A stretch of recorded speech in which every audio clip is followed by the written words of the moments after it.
प्रिय बच्चों, सुप्रभातम।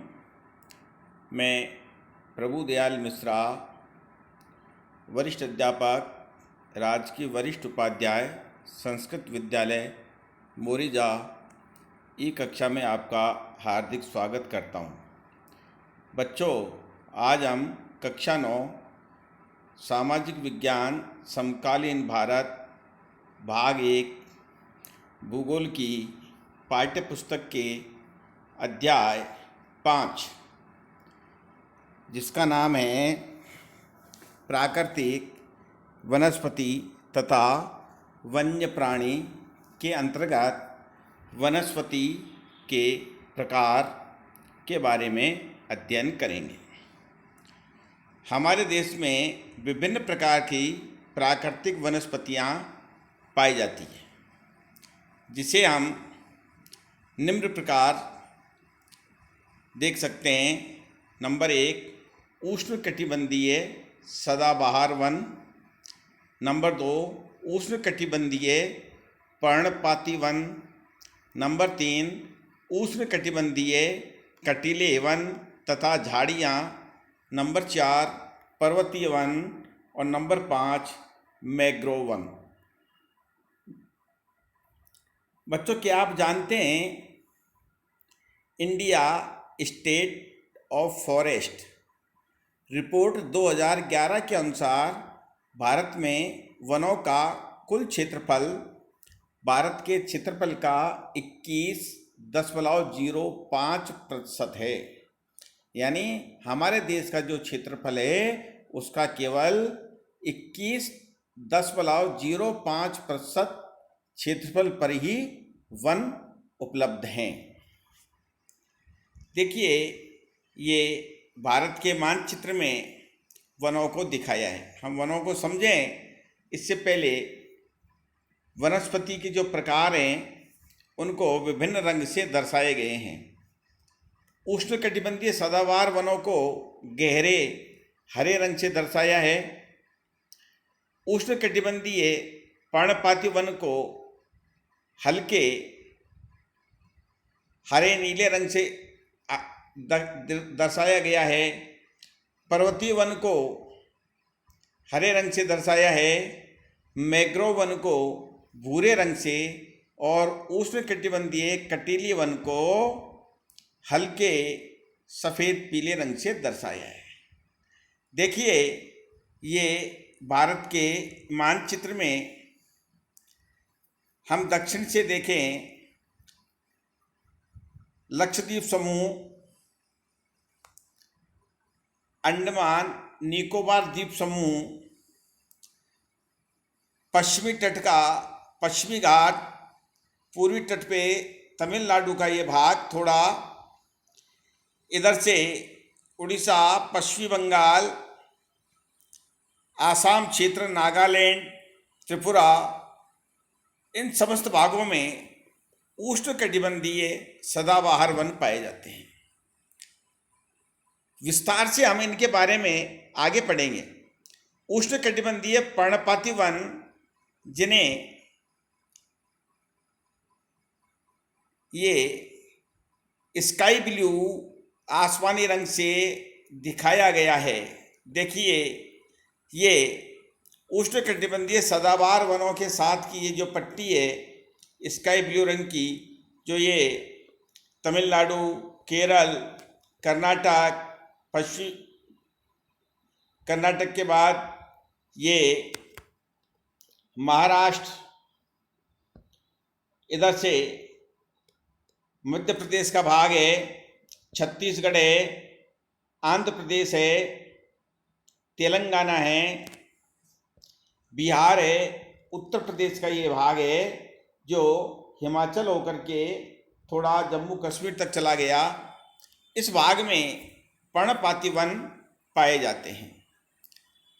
पर्वतीय वन पर्वतीय क्षेत्रों में पाए जाते हैं, जिसे हरे रंग से दिखाया गया है। ये देखिए, पर्वतीय वन ये रहा।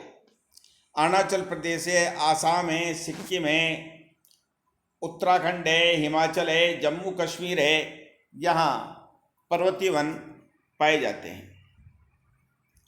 मैंग्रोव वन ज्वार भाटा वाले क्षेत्रों में पाए जाते हैं। ये गोदावरी नदी का डेल्टा है, महानदी का डेल्टा है, गंगा नदी का डेल्टा है, यहाँ ये मैंग्रोव वन पाए जाते हैं। उष्णकटिबंधीय कटीले वन ये तमिलनाडु का रायलसीमा प्रदेश है, कुछ भाग इसमें महाराष्ट्र का है, राजस्थान का ये पश्चिमी भाग है, इधर से गुजरात का भाग है। यहाँ उष्णकटिबंधीय कटीले वन पाए जाते हैं। इनके बारे में विस्तार से हम आगे अब पढ़ेंगे। ये प्रस्तुत चित्र में सदाबहार वन को दर्शाया गया है। 1.5 मीटर 1.5 मीटर तक झाड़ियाँ पाई जाती है गहरी। 5 मीटर तक नवीन वृक्ष पाए जाते हैं। 20 मीटर तक वितान परत होती है और 40 मीटर पर निर्गत परत, और इनकी अधिकतम ऊंचाई 60 मीटर तक होती है, जैसा ये इस चित्र में दिखाया गया है। उष्णकटिबंधीय वर्षा वाले वन, ये वन पश्चिमी घाटों के अधिक वर्षा वाले क्षेत्रों में लक्षद्वीप, अंडमान और निकोबार द्वीप समूहों, आसाम के ऊपरी भागों तथा तमिलनाडु के तट पर सीमित है, यानी यहाँ पाए जाते हैं। ये उन क्षेत्रों में भली भांति विकसित है जहाँ 200 सेंटीमीटर से अधिक वर्षा के साथ एक थोड़े समय के लिए शुष्क ऋतु पाई जाती है। यानी ये वो वहाँ पाए जाते हैं जहाँ 200 सेंटीमीटर से अधिक वर्षा होती है और कुछ समय के लिए कुछ शुष्क ऋतु, सूखा मौसम भी होता है। इन वनों में वृक्षों की जो ऊंचाई है 60 मीटर या इससे भी अधिक ऊंचाई तक पहुंचते हैं, यानी 60 मीटर से भी अधिक ऊंचे वृक्ष पाए जाते हैं। चूंकि ये क्षेत्र वर्ष भर गर्म तथा आर्द्र, गर्म कहते हैं अधिक तापमान वाले भाग, आर्द्र कहते हैं अधिक नमी वाले, यानी यहाँ तापमान भी अधिक होता है इन क्षेत्रों में और वर्षा भी अधिक होती है, अतः यहाँ हर प्रकार की वनस्पति पाई जाती है। वृक्ष, झाड़ियाँ, लताएं, और वनों में इनकी विभिन्न ऊंचाई से कई स्तर देखने को मिलते हैं, जैसा मैंने अभी आपको समझाया था, हमने समझा था। वृक्षों में पतझड़ होने का कोई निश्चित समय नहीं होता, अतः यह साल भर हरे भरे रहते हैं, यानी इनमें कोई निश्चित समय पर पतझड़ नहीं होता।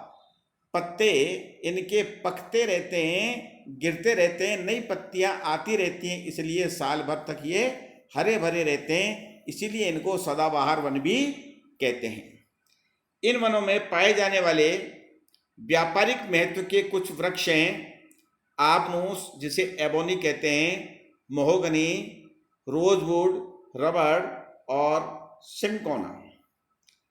इन वनों में सामान्य रूप से पाए जाने वाले जानवर हाथी, बंदर, लेमूर और हिरण हैं। एक सींग वाले गेंडे आसाम और पश्चिम बंगाल के दलदली क्षेत्र में मिलते हैं। ये अक्सर पूछा जाता है कि एक सींग वाले गेंडे कहाँ पाए जाते हैं, तो उत्तर होगा असम और पश्चिम बंगाल के दलदली क्षेत्रों में मिलते हैं। इसके अतिरिक्त इन जंगलों में कई प्रकार के पक्षी, चमगादड़ और कई रेंगने वाले जीव जैसे सांप है, ये रेंगने वाले जीवों में आते हैं, ये भी पाए जाते हैं। उष्णकटिबंधीय पर्णपाती वन, पर्णपाती वन वो होते हैं जो वर्ष में एक बार शीत ऋतु के अंत में और गर्मी के प्रारंभ में अपने पत्तों को गिरा देते हैं, उन्हें पर्णपाती वन या पतझड़ वाले वन भी कहते हैं। ये भारत में सबसे बड़े क्षेत्र में फैले हुए वन हैं। इन्हें मानसूनी वन भी कहते हैं। पर्णपाती वन का दूसरा नाम है मानसूनी वन या पतझड़ वाले वन, और ये उन क्षेत्रों में विस्तृत है, यानी वहाँ फैले हुए हैं जहाँ 70 सेंटीमीटर से 200 सेंटीमीटर तक वर्षा होती है। इस प्रकार के वनों में वृक्ष शुष्क ग्रीष्म ऋतु में, यानी गर्मी की ऋतु में 6 से 8 सप्ताह के लिए अपनी पत्तियों को गिरा देते हैं। जल की उपलब्धि के आधार पर इन वनों को आर्द्र तथा शुष्क पर्णपाती वनों में विभाजित किया जाता है। यानी इन वनों को दो भागों में बांटा गया है, आर्द्र पर्णपाती वन और शुष्क यानी सूखे पर्णपाती वन। इनमें से आर्द्र या नम पर्णपाती वन उन क्षेत्रों में पाए जाते हैं जहां 100 सेंटीमीटर से 200 सेंटीमीटर वर्षा होती है। यानी वो क्षेत्र जहां 100 से 200 सेंटीमीटर तक वर्षा होती है वहां आर्द्र पर्णपाती वन पाए जाते हैं। अतः ऐसे वन देश के पूर्वी भाग, उत्तरी पूर्वी राज्यों, हिमालय के गिरिपद प्रदेश, झारखंड, पश्चिमी उड़ीसा, छत्तीसगढ़ तथा पश्चिमी घाटों के पूर्वी ढालों में पाए जाते हैं। सागौन इन वनों की सबसे प्रमुख प्रजाति है। ये प्रश्न आता है कि सागौन वृक्ष कहाँ पाए जाते हैं? सागौन वृक्ष कहाँ पाए जाते हैं? तो सागौन वृक्ष आर्द्र पर्णपाती वनों में पाए जाते हैं। इसके अलावा बांस, साल, शीशम, चंदन, खेर, कुसुम, अर्जुन तथा शहतूत के वृक्ष भी पाए जाते हैं जो व्यापारिक महत्व वाली प्रजातियां हैं। शुष्क पर्णपाती वन उन क्षेत्रों में पाए जाते हैं जहां वर्षा 70 सेंटीमीटर से 100 सेंटीमीटर के बीच होती है। ये वन प्रायद्वीपीय पठार के ऐसे वर्षा वाले क्षेत्रों जैसे उत्तर प्रदेश तथा बिहार के मैदानों में पाए जाते हैं। विस्तृत क्षेत्रों में प्राय सागौन, साल, पीपल तथा नीम के वृक्ष उगते हैं। यानी इन क्षेत्रों में ज़्यादातर सागौन, साल, पीपल और नीम के वृक्ष पाए जाते हैं। इन क्षेत्रों में बहुत बड़े भाग कृषि कार्य में प्रयोग हेतु साफ कर लिए गए। यानी शुष्क पर्णपाती जो वन है इन क्षेत्रों को खेती के कार्य के लिए साफ कर लिया गया है और कुछ भागों में पशु चारण पशु भी चराए जाते हैं। ये देखिए, ये उष्णकटिबंधीय पर्णपाती वनों का एक चित्र दिखाया गया है। इन जंगलों में पाए जाने वाले जानवर सिंह, शेर, सुअर, हिरण और हाथी हैं। विभिन्न प्रकार के पक्षी, छिपकली, सांप और कछुए भी यहाँ पाए जाते हैं। कटीले वन तथा झाड़ियाँ जिन क्षेत्रों में 70 सेंटीमीटर से कम वर्षा होती है वहाँ प्राकृतिक वनस्पति में कटीले वन कहते हैं कांटेदार पेड़ वाले वन तथा झाड़ियाँ पाई जाती हैं। इस प्रकार की वनस्पति देश के उत्तरी पश्चिमी भागों में पाई जाती है, जिनमें गुजरात, राजस्थान, छत्तीसगढ़, मध्य प्रदेश, उत्तर प्रदेश तथा हरियाणा के अर्ध शुष्क क्षेत्र सम्मिलित हैं। अकासिया, खजूर जिसे पाम कहते हैं, यूफोर्बिया तथा नागफनी कैक्टाई यहाँ की मुख्य पादप प्रजातियां यानी प्रमुख पेड़ हैं। इन वनों के वृक्ष बिखरे हुए होते हैं यानी दूर दूर होते हैं।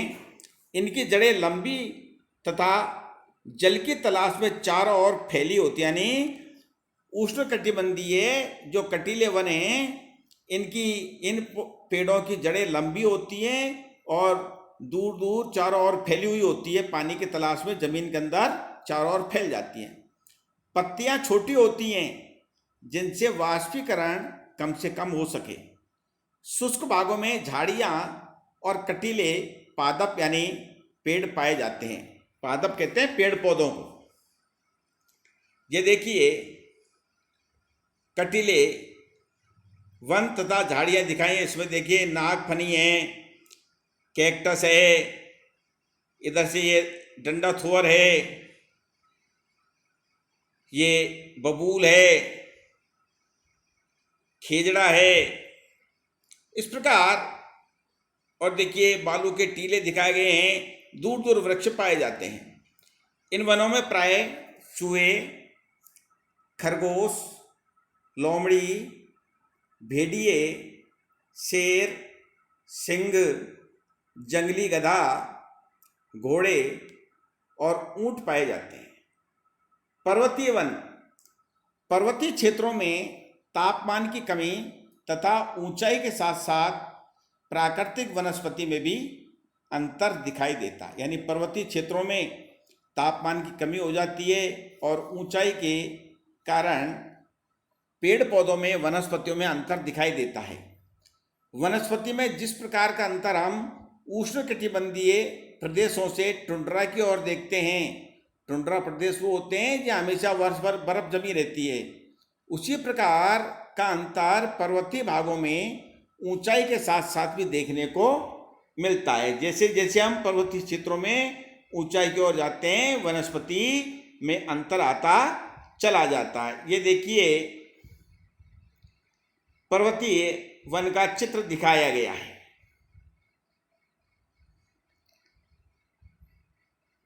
एक 1000 मीटर से 2000 मीटर की ऊंचाई वाले क्षेत्रों में आर्द्र शीतोष्ण कटिबंधीय वन पाए जाते हैं। यानी 1000 मीटर से 2000 मीटर की ऊंचाई वाले क्षेत्रों में आर्द्र शीतोष्ण कटिबंधीय वन पाए जाते हैं। इनमें चौड़ी पत्ती वाले वृक्ष होते हैं, जैसे ओक तथा चेस्टनट वृक्षों की प्रधानता होती है।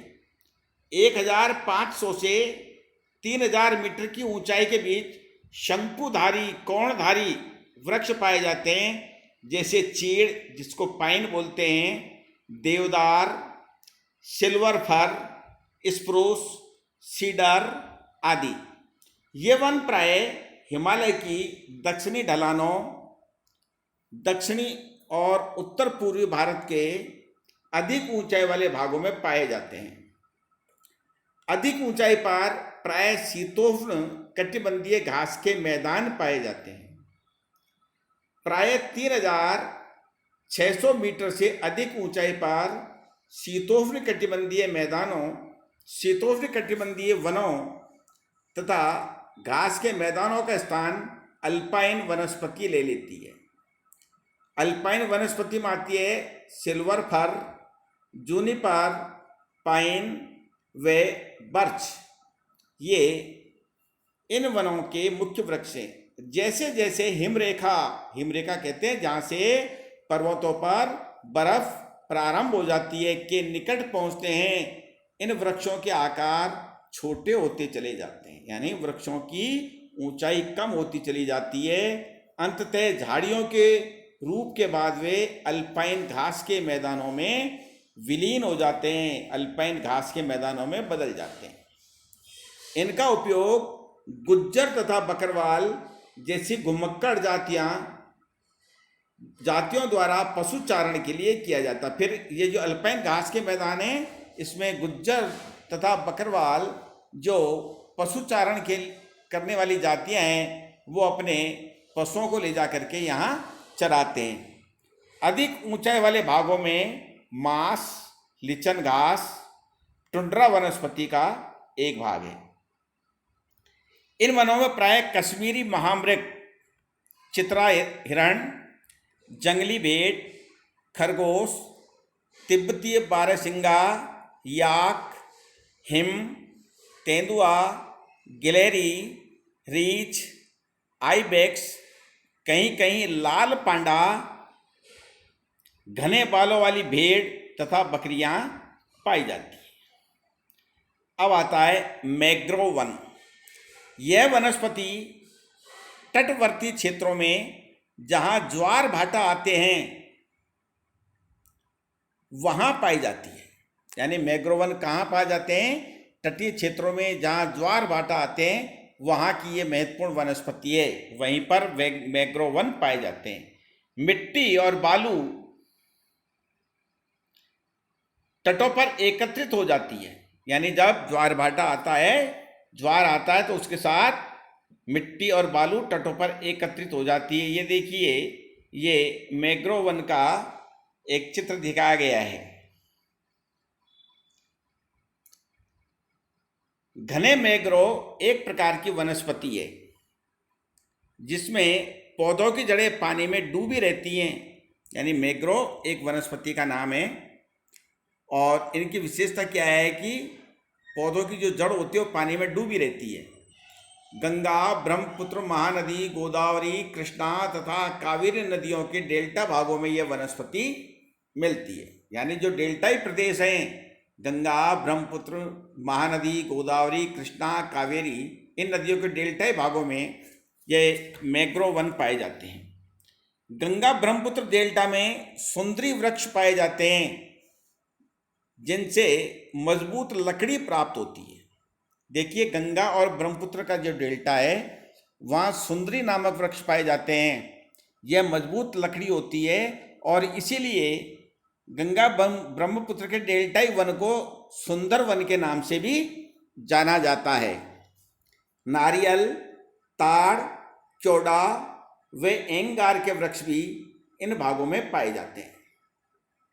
इस क्षेत्र का रॉयल बंगाल टाइगर प्रसिद्ध जानवर है। मैंग्रोव वन का रॉयल बंगाल टाइगर प्रसिद्ध जानवर है।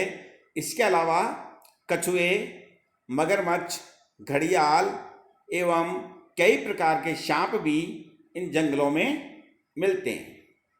आओ विचार करें, यदि वनस्पति और जानवर धरती से अदृश्य हो जाएं, यानी लुप्त हो जाएं, क्या मनुष्य उन अवस्थाओं में जीवित रह पाएगा? नहीं।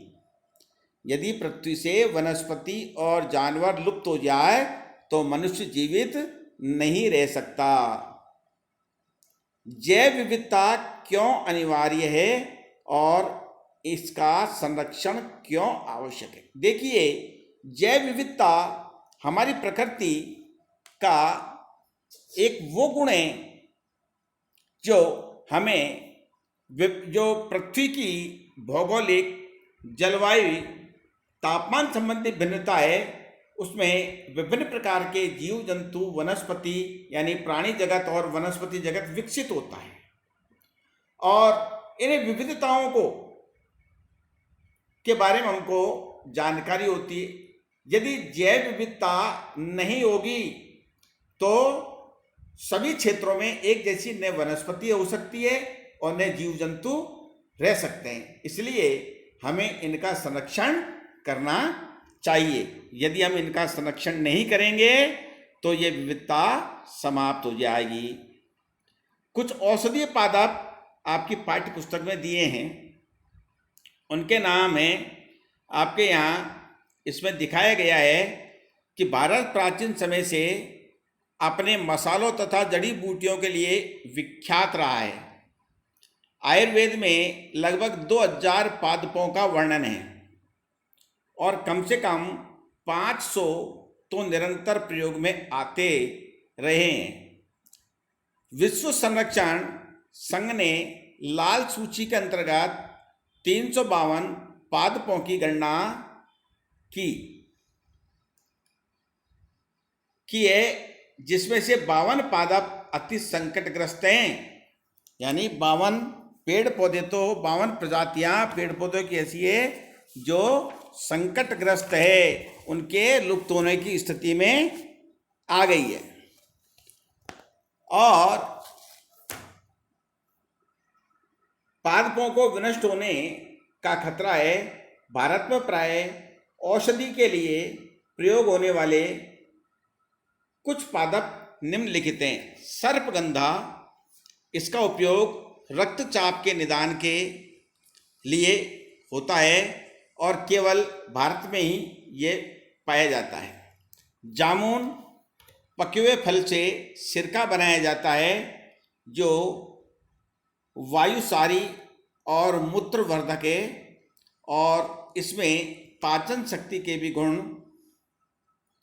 हैं। बीज का बनाया हुआ पाउडर, यानी जामुन के बीज का जो पाउडर होता है वो मधुमेह, डायबिटीज के रोग में सहायता करता है। अर्जुन, ताजे पत्तों का निकाला हुआ रक्ष, यानी अर्जुन के जो ताज़ा पत्ते होते हैं उनका निकाला हुआ रस कान के दर्द के इलाज में सहायता करता है। यह रक्तचाप यानी ब्लड प्रेशर की नियमितता के लिए भी लाभदायक है। बबूल, इसके पत्ते आंख की फुंसी के लिए लाभदायक हैं।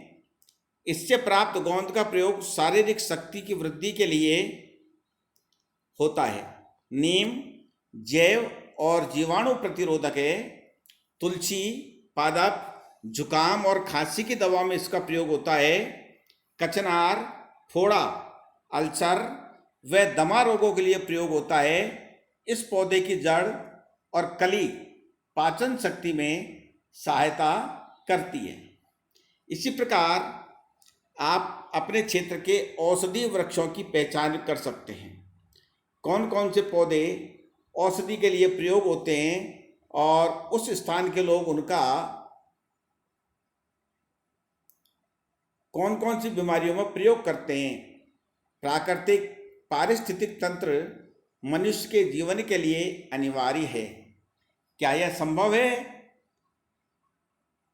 कि प्राकृतिक पर्यावरण का निरंतर होता जा रहा विनाश रोका जा सके? हाँ, यदि हम जागरूक हों और जागरूकता के साथ पर्यावरण का संरक्षण करें तो ये जो प्राकृतिक पर्यावरण का विनाश हो रहा है इसे रोक सकते हैं। हमें ज़्यादा से ज़्यादा वृक्षों का वृक्षारोपण करना चाहिए, वन महोत्सव मनाना चाहिए। इस प्रकार हम पर्यावरण को सुरक्षित रख सकते हैं। देखिए, ये एक चित्र दिया है।